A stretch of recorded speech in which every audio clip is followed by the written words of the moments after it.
Quels sont les fondements doctrinaux du christianisme? Premier fondement, Jésus-Christ de Nazareth. Jésus-Christ de Nazareth. Jésus-Christ de Nazareth. Je répète, hein? Jésus-Christ de Nazareth. Jésus-Christ de Nazareth. Premier fondement, c'est Jésus-Christ de Nazareth. Je répète, premier fondement de l'Église, c'est Jésus-Christ de Nazareth. Ce n'est pas le pasteur, ce n'est pas l'argent, ce n'est pas le mariage, ce n'est pas les miracles, ce n'est pas l'enlèvement, ce n'est pas la nouvelle Jérusalem céleste. Parce que sans lui, il n'y a pas d'enlèvement. Sans lui, il n'y a pas de Jérusalem céleste. Sans lui, il n'y a pas de salut. Sans lui, il n'y a pas la venue du Saint-Esprit. Sans lui, il n'y a pas de guérison. Sans lui, il n'y a pas de miracle. Sans lui, il n'y a pas de bénédiction. Sans lui, il n'y a pas l'exaucement des prières. Sans lui, il n'y a pas d'imposition des mains. Sans lui, il n'y a pas de baptême. Sans lui, il n'y a pas l'enlèvement de l'Église. Sans lui, il n'y a pas le jugement des anges. Sans lui, il n'y a rien. Jésus, le premier fondement. Est-ce que tu as Jésus? Est-ce que tu connais Jésus? Quelle est ta relation avec Jésus? Quelle est la place de Jésus dans ton cœur? Quelle est la place de Jésus dans ce culte? Jésus. Deuxièmement, la Trinité. 3 personnes dans une seule personne. Comment expliquer 3 personnes dans une seule personne? On vous expliquera cela. 2, la divinité de Jésus.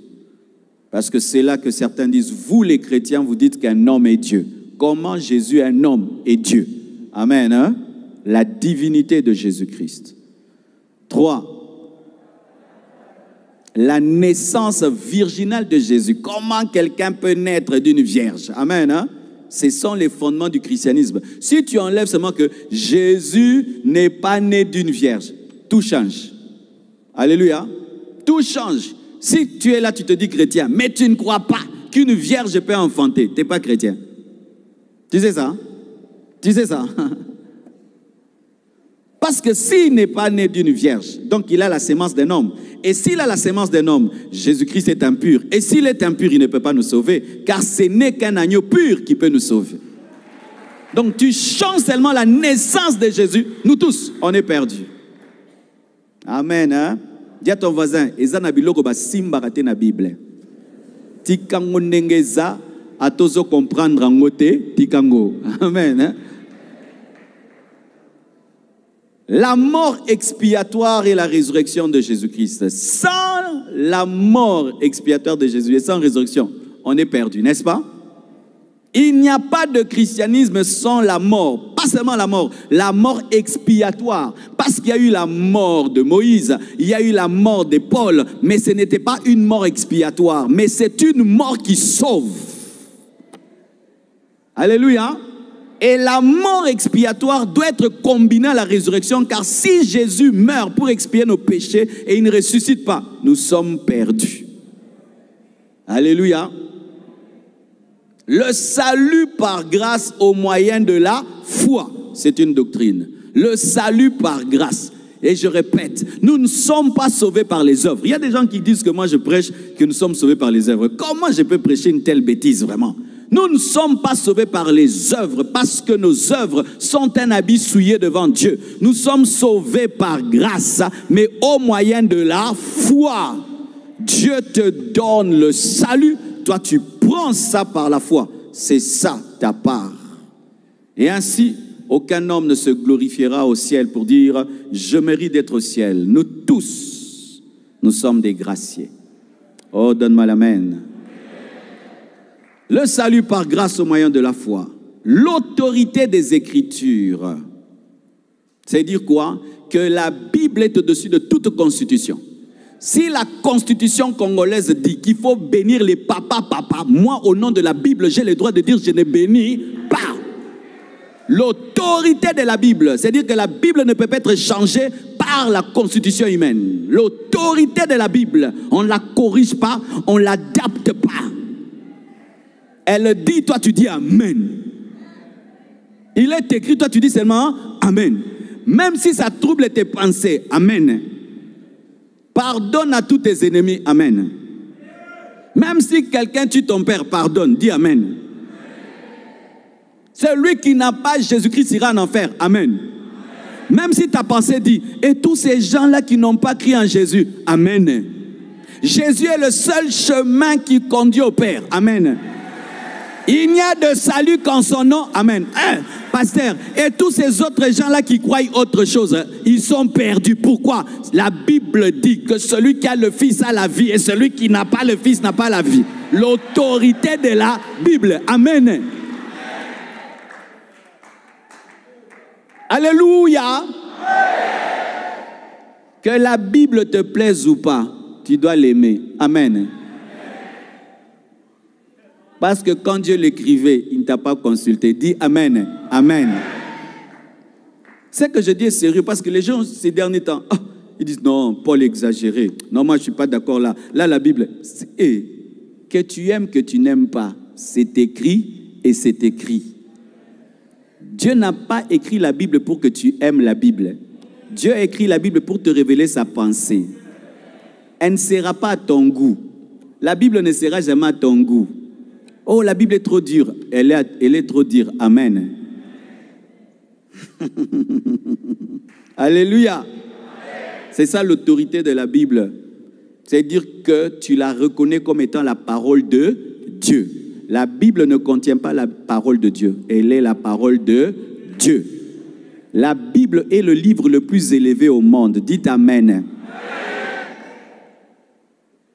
C'est ça, donner l'autorité à la Bible. Au point où, avant, quand on veut lire la Bible, on lavait les mains. Les gens lavent les mains pour lire. Maintenant, nous, on prend même la Bible, on s'assied dessus. Tu veux prendre quelque chose, c'est loin, tu mets la Bible, tu montes, tu prends. L'autorité de la parole doit revenir. Il est écrit. Le péché originel est la chute de l'homme. C'est parmi les doctrines de la Bible. C'est-à-dire que le péché d'Adam et Ève. Que le péché d'un couple a amené le jugement sur toute la race humaine. C'est une doctrine biblique. Il y a des gens qui doutent sur cela, ils disent « Oh, mais eux, ils ont péché, c'est leur problème. » C'est ton problème. Je vais te prouver ça.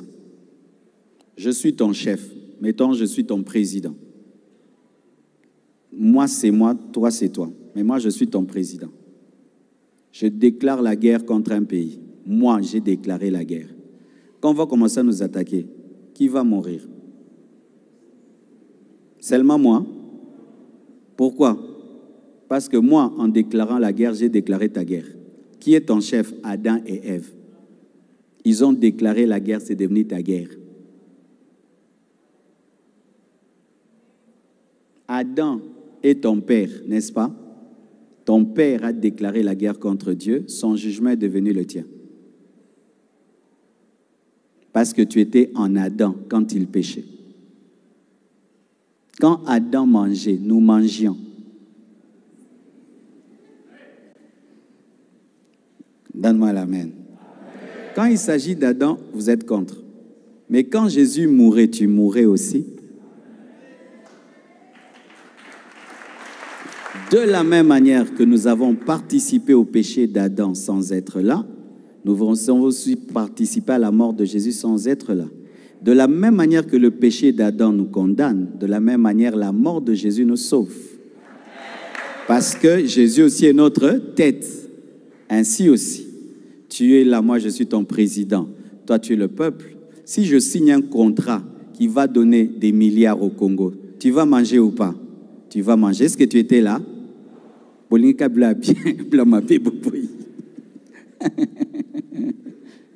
Amen. C'est ce qu'on appelle le péché originel et la chute de l'homme. L'eschatologie. L'eschatologie, c'est l'ensemble des enseignements qui partent des temps de la fin, la résurrection des morts, le retour de Jésus, l'enlèvement de l'Église, la récompense éternelle, le jugement dernier. Vous devez savoir, mes frères, que ce monde-ci un jour va disparaître. Qui croit ça? Qui croit qu'un jour la terre ne sera plus? Et je vous dis, je viens de voir une photo de la terre à côté du soleil. J'ai eu davantage de conviction que c'est vrai. On montre le soleil. La terre à côté, petite comme ça, mes frères, petite. C'est-à-dire que si Dieu prend seulement le soleil, il le rapproche un peu de nous, on brûle. Donc on est vivant là qui est par grâce. Un jour, ce monde disparaîtra. Un jour, tout ce que nous voyons ici disparaîtra. Un jour, les hommes seront jugés pour tout ce qu'ils ont fait, en parole, en pensée, en attitude. Il y a un jugement dernier. Il y a un jugement dernier.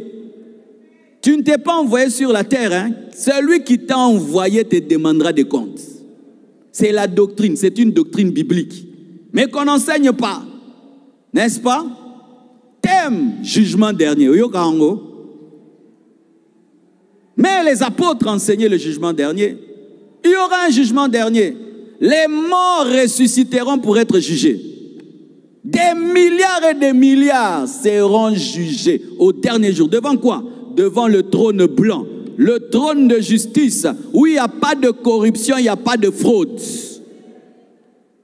Si tu intègres seulement ça, tu sais que toutes ces choses passeront. Et un jour, nous serons jugés. Tu ne vas pas te livrer au péché. Hein? Tu ne vas pas te livrer à l'hypocrisie.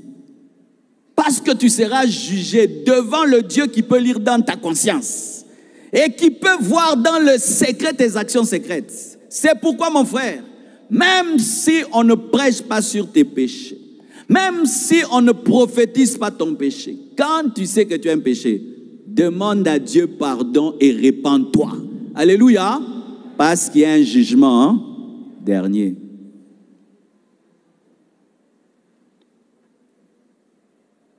Je cite sans expliquer, comme le temps est passé. Je vais dire rapidement, mais je reviendrai. Donc, l'eschatologie, la différence entre Israël, les nations et l'Église, les baptêmes, l'Église, c'est une doctrine aussi. C'est quoi l'Église? La vie éternelle, c'est une doctrine. La pneumatologie, c'est-à-dire la personne et l'œuvre du Saint-Esprit, c'est une doctrine. La souveraineté de Dieu, comment il t'a créé Congolais, comme nous les Congolais tout le temps. Nzambe, Mbokoyo, Ponanini. Quand tu comprends la souveraineté de Dieu, tu ne diras plus ça. Merci Seigneur de ce que je suis au Congo. Dites Amen. Merci Seigneur de m'avoir créé Congolais, pas japonais. Dites Amen. Dites Amen. Amen. Qui regrette? Regretter d'être un Congolais, c'est un péché.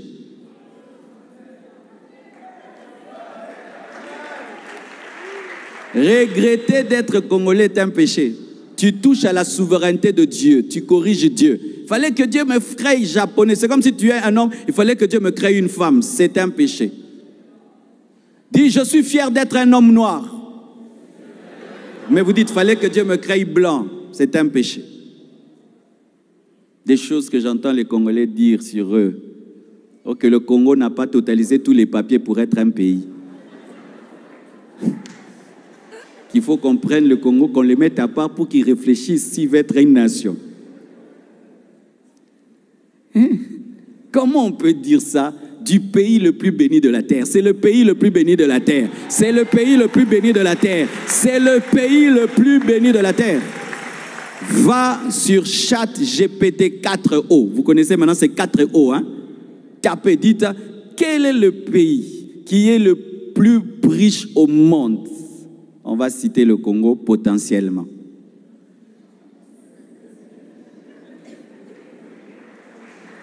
Pourquoi potentiellement? Parce que les gens qui marchent ne sont pas fiers d'être des Congolais. Le jour que nous serons fiers d'être Congolais, que nous aimerons d'être Congolais, alors on ne sera pas seulement potentiellement, on sera aussi les plus riches du monde. Ne regrette pas, ni ton père, ni ta mère. Pourquoi Dieu m'a donné telle famille? Ne regrette pas. Si Esther regrettait sa famille, elle serait reine. Pourquoi je suis berger? Si David avait regretté d'être berger, serait roi. Quand tu as la connaissance de la souveraineté de Dieu, même les mauvaises choses, tu rends grâce à Dieu. Car toute chose concourt au bien de ceux qui aiment Dieu. Et Dieu fait ce qu'il veut au ciel et sur la terre. C'est une doctrine. Reconnaître la souveraineté de Dieu. Dieu ne te donne pas des enfants. Il est souverain. Amen. Et Dieu ne te donne pas des enfants, il est souverain. Mais oui, mais oui, mais oui. Rebecca, la femme d'Isaac, qui l'avait rendue stérile? C'était l'esprit de stérilité? C'était la souveraineté de Dieu? Nzamba sepelio bat obotate. Nzambe a sepelito zambongo.